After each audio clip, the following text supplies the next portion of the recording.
Hello people, this is Khalidan Shoraf, the creator of Thoughts of Khali. So right now I am at Rangamati, Kaptai. So my semester final recently got postponed by 10 days. So I thought to myself, why shouldn't I use this time wisely? So I decided to pack my bag and go on a tour to Rangamati for 3 nights and 2 days. In this tour, I'm going to visit 3 of the most beautiful waterfalls of the country: Muppochora, No-kata, and Dhuppani. I'm going to give you some fun facts about Rangamati. Rangamati is the largest district of the country in terms of area, and Rangamati is the only district of the country which shares border with both India and Myanmar. So yesterday night I boarded my bus from Saidabad at 10 p.m. and reached Rangamati unexpectedly at 4:30 a.m., which was very early. Right now it is around 7 a.m. at Rangamati. In the past 2.5 hours I had to wait for the sun to come out so I could enjoy the scenery of Rangamati, and it looks promising. So today I'm going to go to Bilaichori through Kaptai Lake by boat, and hopefully I will today cover and visit Muppochora and No-kata, and tomorrow I'm going to visit Dhuppani Jharna. So stay with me on this journey and keep following. In order to go to Muppochora, No-kata and Dhuppani, you have to set up your base at Bilaichori. From Kaptai Ghat, it will take you about 2 hours by reserve trawler to reach Bilaichori.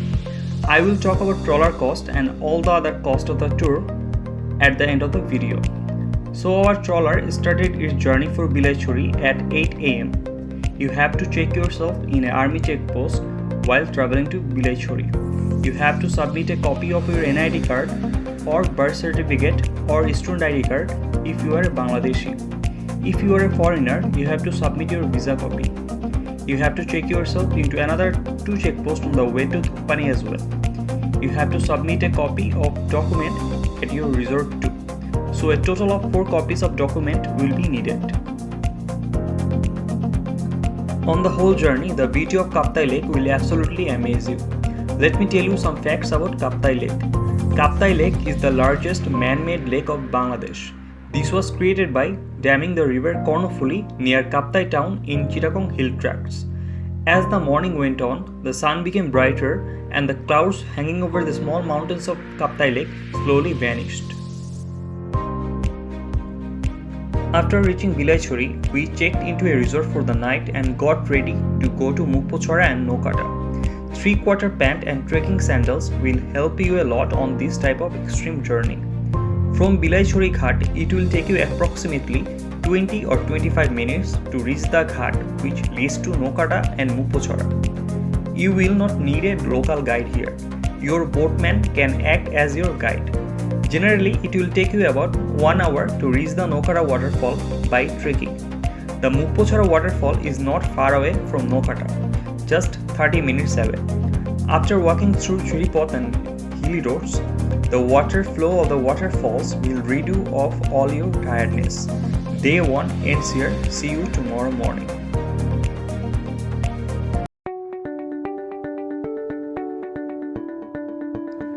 Day 2 is going to be the most difficult day of the journey. You have to check yourself into 2 army checkposts while going from Bilaichori to Dhuppani, and you have to check yourself out of this checkpost before 4 p.m. So you have to start your journey for Dhuppani very early in the morning, if possible as early as 5 a.m.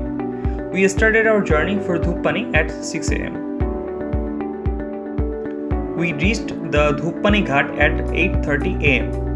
From here, you need to take a local guide and also board a small boat, or locally known as dinghy noka, which can carry 5 people. The dinghy boat ride will cost you 15 minutes. After that, the most difficult part of the tour will begin. You will have to walk through mud water, Chiripot, for the next 1 hour.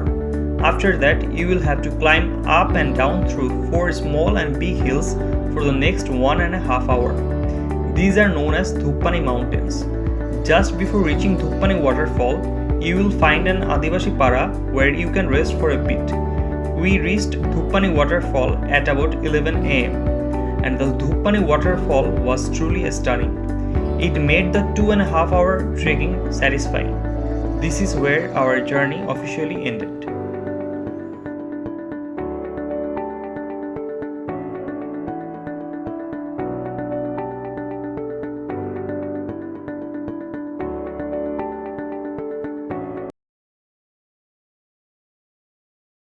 So let's talk about the financial detail of the tour. Let's break down the budget. So Dhaka to Rangamati and Rangamati to Dhaka, up down bus fare will cost you about 1200 taka, which is about 14 US dollars. If you don't want to travel by bus, you can travel by train from Dhaka to Chittagong, then board a bus from Chittagong to Rangamati. It will cost you about the same as the non-AC bus fare. But if you want to take a AC bus, then the ticket will cost you about, the up and down ticket will cost you around 2000 to 3000 taka. So this is the first part of the transportation cost. Then comes the trawler fare. We reserved the trawler for 2 days, which costed us 6000 taka.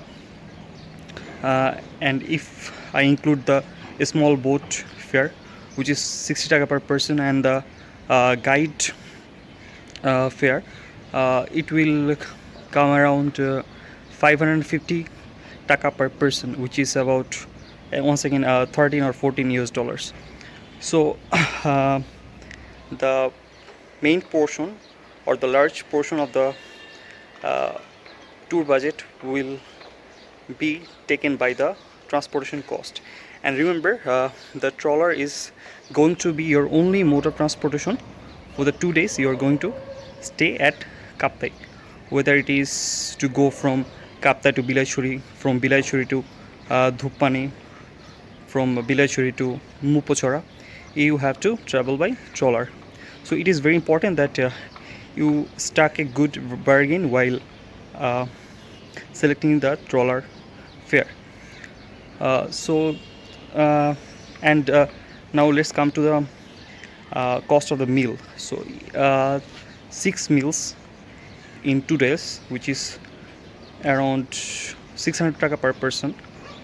So your official budget of the tour is going to be around 2400 taka. So the tour is not going to be that expensive. It is a student friendly tour, and if I have to talk about the pros and cons of the Rangamati tour, then I have to say this, that Dhuppani, Muppochora and No-kata, these are very underrated waterfalls of the country. You know, not many people go there. It is basically because not many people know about these 3 waterfalls. Even I got to know about these waterfalls very recently. Many people, when they come to Rangamati, they go to Kaptai Lake, the famous Jhulonto bridge of Kaptai, and the most famous tourist spot of Rangamati is Sajek. So, and the best time to visit a place, tourist spot, is when it is unknown to many people, because you can enjoy the raw beauty of that place. So I got to experience and enjoy the raw beauty of these 3 waterfalls: Muppochora, No-kata and Dhuppani. And basically this is not a luxury tour. You have to trek for a very long time in this humid condition, so it is not going to be very pleasant for your body, but is going to be a stress relieving tour. So after coming back to Dhaka, I have slept like a baby for the past 2 days. So these are the pros of the Rangamati tour. But if I have to tell you of the cons or the negative sides of the tour, then I have to say that Bilai Chori was not such an eco-friendly place. You know, it was quite a dirty place. People throw garbage here and there. I don't know whether it is the locals or the tourists visiting the place that do it, but I did not find it eco-friendly. I have been to another Chittagong Hill Track district, Bandarban, which I found quite eco-friendly and quite disciplined actually. So this is one of the cons of visiting Rangamati or Kaptai. Another cons is that the security is very strict. You know, you don't have the freedom to roam around anytime at Rangamati. There are security issues there, and you have to check out in time out of this check post. So you have to be careful when you start your tour and when you finish it. So you have to be very good at time management.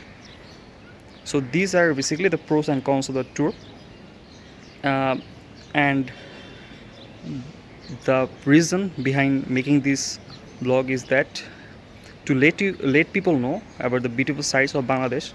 Our country is enriched with beautiful sights, but we are not very great at tourism. You know, our tourism is not quite so decent, and the reason behind this is that not many foreigners come to our country or do not know about the beautiful sights of our country.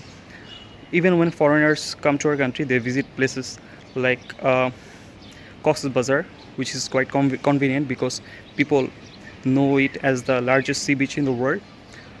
So my reason behind this vlog is to let the world know and my Bangladeshi brothers and sisters know about the underrated places of Bangladesh. So if you're watching this video on Facebook, please do like my page, and if you're watching this video on my YouTube channel, please subscribe to my channel. This will give me a huge boost to become a professional travel vlogger in the future. This is just a experimental vlog. If I get enough support from you guys, I might just become a professional travel vlogger in the future and show you the beautiful sights and sceneries of our country, that is Bangladesh.